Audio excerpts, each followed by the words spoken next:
Phone उठाया, एक QR code scan किया और हो गया पेमेंट। फिर चाहे वो 10 रुपए का छोटा मोटा सामान हो या फिर हजारों का पेमेंट। इस easy and quick payment system ने ट्रांजैक्शन को जितनी तेजी से बढ़ाया है, उतनी ही तेजी से इस पर फ्रॉडस्टर्स का शिकंजा भी लगातार बढ़ रहा है। यूपीआई के जरिए FY24 में 1087 करोड़ रुपए के फ्रॉड हो चुके हैं। है ना ये हैरान करने वाला आंकड़ा। हैरानी की बात यह भी है कि फ्रॉड का ये स्केल पिछले साल के मुकाबले 85% ज्यादा है। जहां FY23 में यूपीआई के जरिए 573 करोड़ रुपए के फ्रॉड हुए, तो FY24 में ये नंबर ऑलमोस्ट डबल के करीब पहुंच गया है। बढ़ते फ्रॉड का ये ट्रेंड FY25 के पहले हाफ में भी कंटिन्यू हो रहा है। इस साल के पहले हिस्से में देखें तो अब तक 485 करोड़ रुपए के फ्रॉड हो चुके हैं।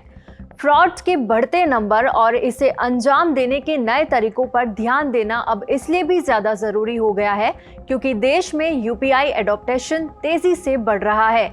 इस विंटर सेशन में सरकार ने बताया कि FY25 के फर्स्ट हाफ में यूपीआई पेमेंट्स की टोटल वैल्यू 122 लाख करोड़ रुपए के करीब रही।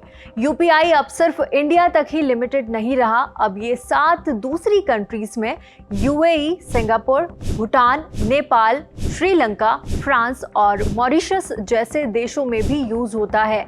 इसलिए यूपीआई से जुड़े फ्रॉड्स को लेकर सतर्क रहना भी ज्यादा जरूरी है और इसे रोकने के लिए RBI यानी कि रिजर्व बैंक ऑफ इंडिया और हमारी सरकार भी लगातार एफर्ट्स कर रही है।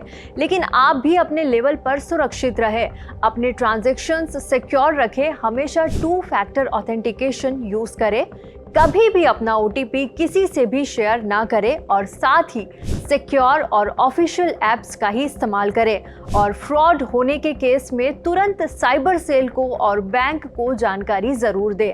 क्या आप भी ऐसे किसी यूपीआई फ्रॉड के बारे में जानते हैं तो हमें कमेंट करके बताएं और अपने काम के ऐसे ही वीडियोस के लिए NDTV प्रॉफिट हिंदी को सब्सक्राइब जरूर करें।